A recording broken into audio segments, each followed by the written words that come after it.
大家好，我係潮英嘅冇哥。今日咧，我哋同大家介紹我哋呢部 S9係投影機係點樣使用嘅。OK， 我哋依家睇睇佢後邊嘅接口。大家睇到啦，呢度係一個電源，一個接 LAN 嘅嗰個接口，同埋一個 HDMI 兩個 USB， 一個3.5輸出嘅嗰個可以插耳機同埋音頻輸出嘅。呢度係插電源。OK， 我哋睇下前邊。呢部就係我哋嘅風正 S9 投影機。好，我而家咧同大家睇睇係點樣使用嘅。首先，我哋有個遙控，我哋咧就係咁樣撳一下。我哋呢個遙控係藍牙遙控嘅，唔需要對住機嘅，對住個幕就得啦，對住前鋒。你撳一下，佢就打開嘅啦。OK， 佢開機需要少少時間大家睇睇。我而家係冇進行嗰個快進或者快退嘅所以咧依家時間咧就係標準嘅時間開始入去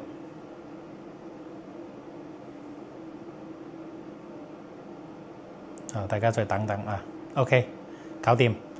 首先咧，我哋依家出嚟咧，佢就會自動對焦自動對焦，大家睇睇 OK， 對咗焦之後咧，佢係一個好似點樣咧，就係唔係好風正啊嘛，所以咧我哋依家同大家講，首先咧入去設置呢度咧，我哋投影機呢個入去之後有個自動梯形，我哋將佢打開咗之後咧，你就會睇到 OK。首先大家睇睇佢呢度咧就有自動調焦、自動梯形。好，依家睇到啦係嘛？風正啦，風正之後咧。我哋首先退出，同大家講投影機咧。首先我哋就係要設置個 WiFi 邊度咧就網絡左手邊網絡點入去之後咧，你就連接你嘅屋企嘅 WiFi 好似你而家係邊個係你嘅，你入去之後咧，你就輸入嗰個密碼同埋嗰個你輸入之後咧，你撳返回鍵就可以確認嘅啦。好似我依家就係已經係連接咗嘅啦，已連線，退出。連咗線之後咧，我哋就依家就大家睇睇，我哋入去呢個投影機呢個設置咧，同大家講解啲功能。首先咧，投影方式咧正中正頭，意思就係依家係正嘅。我哋如果係吊鐘嘅咧，呢度係其實你睇呢個就係吊鐘嘅啦。你個箭頭咧向右就得噶啦，箭頭向右佢就係咁樣我呢度撳一下跟住我再撳多一下 OK， 大家睇到啦，就正中背頭。再撳一下就投影就背頭吊鐘，再撳一下佢就正中正頭 OK。就一個亮度設置咧，你入去之後咧，你要自己去調高亮度、低噪自定義。呢個光源咧，你要去到幾高，你自己調係嘛正常咧，我哋係建議用個自動就得噶啦光源自動模式。跟住咧呢度就係縮放設置。我哋入去之後咧，大家睇到。我哋可以水平呢個水平縮放、垂直縮放係嘛？就係上下水平縮放呢個就左右呢個全局嘅就係全部整體縮放。OK， 我哋重置呢個就係當你個投影機放喺比較後要調細嗰陣時用到嘅呢個咧最自動對焦，我哋正常係打開嘅自動梯形就好似啱先咁樣自動梯形，我點咗之後咧。佢就會自動梯形、自動校正、自動梯形。OK， 變翻嚟啦。跟住咧，大家有睇到個自動避障，呢個係咩用處咧？就係咁樣。打譬如我而家攞部投影機放喺呢度，大家有冇睇到呢個地方係嘛？俾佢遮住啊嘛。OK， 我而家遮住啦，遮住我就去打開呢個自動避障。OK， 我自動避障，我打開咗之後咧，大家再搞一次自動對焦，開關OK， 大家睇睇佢就重新校正啦。大家注意下，佢呢個地方佢自動避障咧就係呢個有障礙物校正中，焦睇到啦呢個自動避障就係呢個功能，就係話你喺嗰個光源遮住佢，佢自動會跳到嗰度去。OK， 仲有一個自動任務咧，呢個係咩功能咧？我同大家睇睇，就打譬如我依家你影呢度，我將個投影機拉遠啲，等等啊，我拉遠啲 ，OK， 我將個先調一調。我哋呢個係可以調嘅 ，OK。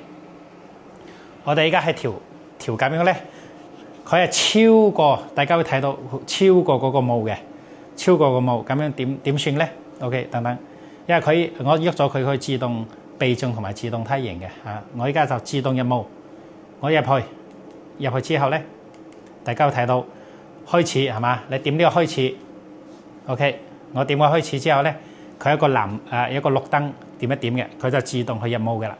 就意思將整體嘅 ，OK， 將佢成個霧啊！你睇，哇，勁啊！你睇到未？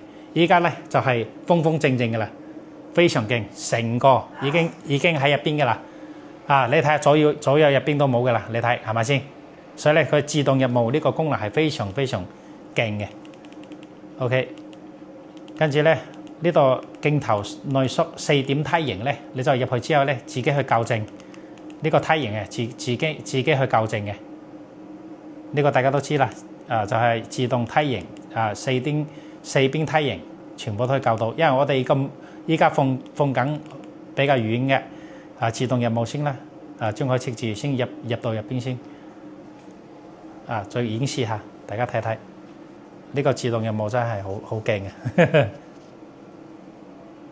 OK， 你睇全部喺呢度嘅啦。好，我依家就調近啲 ，OK， 調近啲。其實咧，我哋如果有呢個自動入霧咧，講真嘅，其實你唔需要去用嗰個鏡頭縮縫嘅啦，因為佢自動會同你調過去。好，我依家應用呢個4點梯形俾大家睇啦。你睇就係我依家可以調到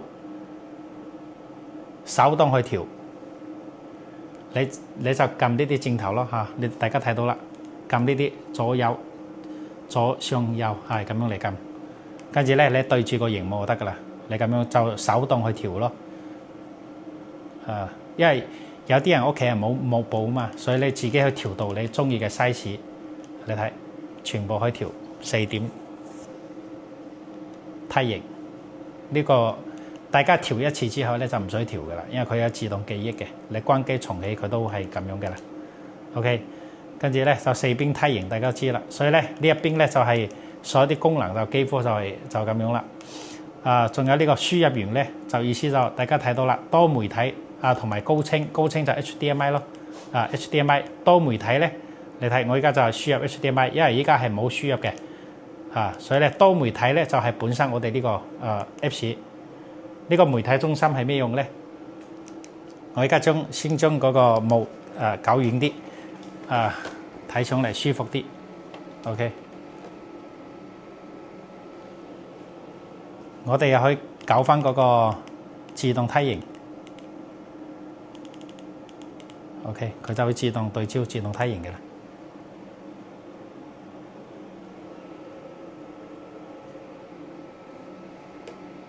OK。唔好意思，呢個投影架要調一調。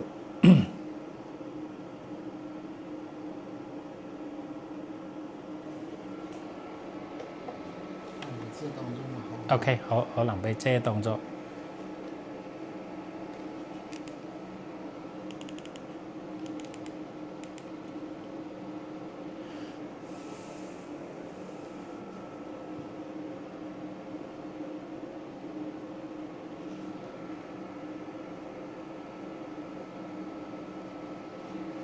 自動入霧。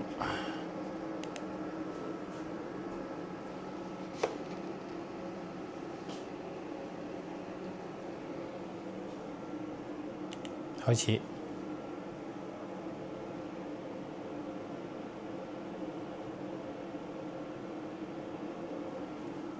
OK， 搞掂。好，我哋就睇睇其他啲功能。媒體中心咧，意思就係播放你手指嘅。我而家將呢個手指OK， 大家睇到啦，後邊有個 USB 兩個，我任接一個都得。左右一個我而家接咗 OK， 接咗之後佢有提示識別成功，你就去入去儲存設備，入去之後咧你就撳到下邊個 USB 我哋係 USB 嚟嘅，入去咧呢啲就係我呢個手指入邊嘅嗰啲 Apps 嘅啦，係嘛？大家睇到啦。跟住咧，我哋好似呢個 APK 嘅 Apps 咧，佢全部可以裝落去嘅啦。等等，我再示範呢個安裝呢個功能。視頻咧就係嗰度係就睇電影嘅視頻。USB， 我哋呢個係冇視頻嗬。OK， 冇事。反正有視頻有 USB， 佢全部都可以播到嘅。跟住咧就呢個軟件更新，你入去之後咧，佢會測試。我哋依家係最新嘅軟件，所以即係唔需要再去更新噶啦。仲有呢個藍牙係咩用咧？我哋可以連接我哋嘅嗰個藍牙耳機同埋藍牙音箱。好，我而家示範下。我而家用我呢隻魅鳥嘅音箱選擇呢個藍牙。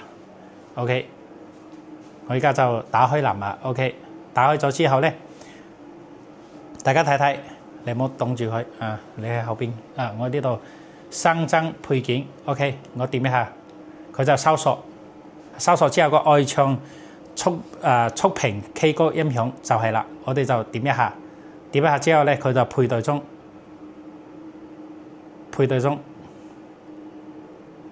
，OK 就配對。我哋嘅藍牙音箱藍牙耳機一樣嘅，你如果係藍牙耳機都係咁樣。OK， 已連線。好，我而家就係可以用呢隻音箱嚟出聲嘅啦。首先咧，我而家用主頁。OK， 我打開 YouTube。好。我一打 YouTube， 跟住咧，我示範下我哋呢個視頻就喺呢度出，跟住咧，其實我哋嘅嗰個聲音就係個愛唱呢度出聲嘅呢個魅鳥。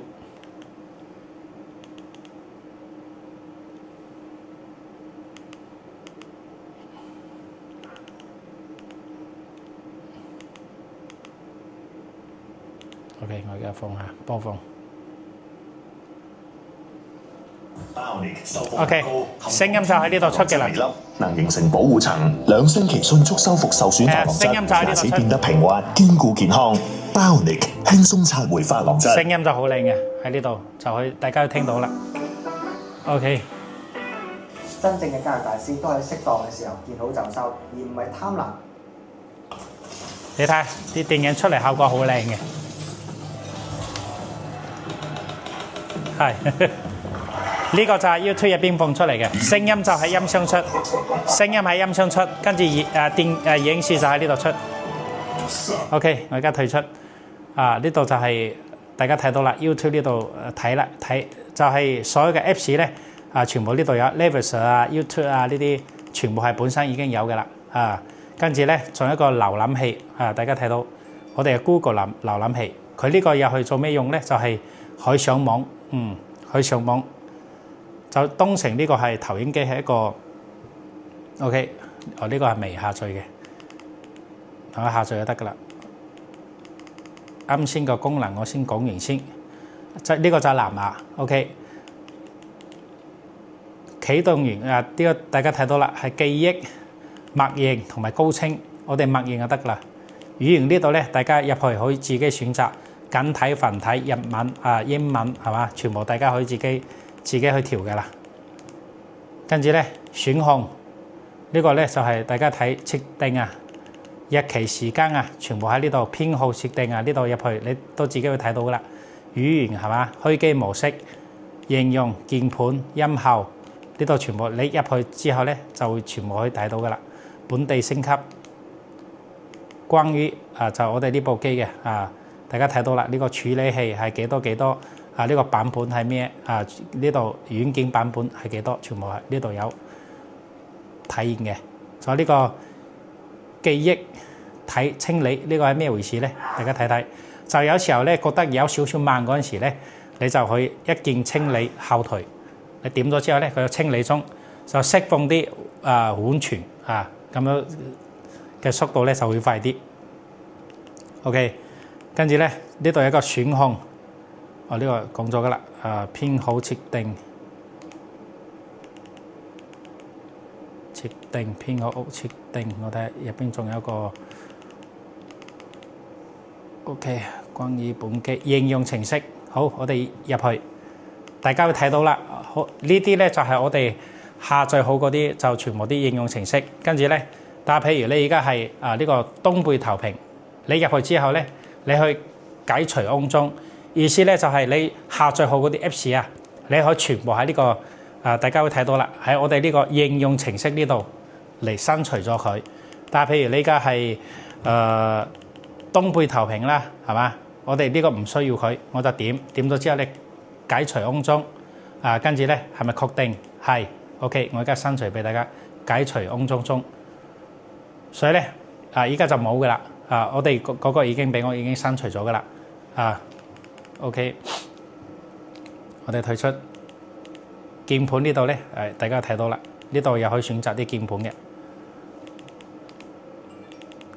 好，幾乎咧啲設置功能咧全部都介紹完噶啦，跟住咧我再介紹一下啱先話，啱先已經講咗係解除啲 Apps， 咁點安裝咧？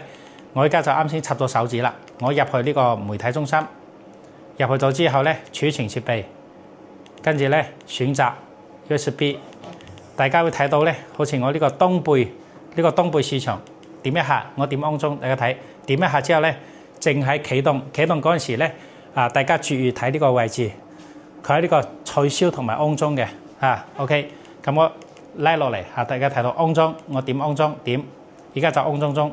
喺度安裝中，佢安裝咗之後咧，你呢個 Apps 就已經安裝喺呢部投影機入邊噶啦。成功咧，你就呢度兩個選項，一個開啟，一個完成。我哋點開啟咧，就直接就打開呢個 Apps 啦。OK， 啱先安裝呢個 Apps 啦，就叫做東貝市場。呢個東貝市場可以做咩嘢咧？俾大家睇睇。入邊有好多 Apps 俾大家自己去安裝嘅，就入去啦。呢個就係我哋東貝市場。你入去之後你會發現咧，入邊有好多呢個係我的，就係我哋 X。跟住咧，我哋入去咧，發現就係呢啲係好多 Apps 你自己去安裝嘅。但係譬如B 站係嘛？呢個已經安裝，佢有提示已安裝跟住咧呢個芒果 TV。你點一下入去之後咧，佢會顯示下載，你點下載就得㗎啦。我呢度就唔示範㗎啦，就意思就話我哋呢個東貝市場入邊都好多可以安裝嘅。當然啦，呢個係一個東貝市場，我哋而家退多咗之後咧，你會睇到其實要安裝 Apps 咧，未必喺東貝呢度嘅，我哋仲可以喺邊度？我哋本身咧主頁呢度咧，大家睇睇。首先到嗰個應用主頁，跟住咧就係應用 ，OK 喺應用呢度咧拉落嚟，大家會睇到呢度係咩嚟嘅？大家都好熟悉啦 ，App Shop 係嘛？應用商店，我而家就入去 ，OK。啱先係東貝市場，東貝市場主要係國內啲軟件比較多啲我哋而家就睇睇呢個就係。App Shop 大家都睇到啦 ，YouTube Labels TV 呢啲全部係啲國外啲軟件大家都睇到啦，係嘛？但係譬如你而家要邊隻你就直接選擇咗之後咧，我就點入去確認，中間嗰個就確認入去之後咧，就喺呢度啦，大家會睇到啦你點到呢度咧點下載就得㗎啦撳中間確認佢就下載嘅啦，所以咧呢個就。睇你啦，因為佢入邊有好多啲 Apps， 大家睇到啦係嘛 ？Facebook 呢啲全部都有嘅影片類別佢分類嘅影片，你入去之後咧，你睇到呢啲全部係影片啲 Apps 跟住咧你睇中邊個咧，你就點中間呢個確認 OK 入去跟住咧點呢度獲取免費下載就得㗎啦好，我哋而家退出由新聞係嘛？新聞入去咧。大家睇到呢啲全部係新聞嘅 Apps 係嘛？退出音樂就係聽歌嘅音樂咯，呢啲都係應該有大家熟悉嘅啦。反正你睇中邊個，中間就撳 OK 跟住咧就呢度直接下載就得㗎啦。佢入邊好多 Apps， 大家睇到啦，好多 Apps， 體育、遊戲、教育、生活、工具，呢啲係已安裝嘅，安卓投屏、藍牙音箱係嘛？呢啲已經係安裝好㗎啦。Google Pad。瀏覽器 OK 安裝好，啱先有瀏覽器，我而家入去入去之後咧，你要睇到呢個就我哋嘅瀏覽器㗎啦。跟住咧，你喺呢度直接打入你嘅網址，你就可以好似呢個咁樣 W 係嘛W 跟住咧 dot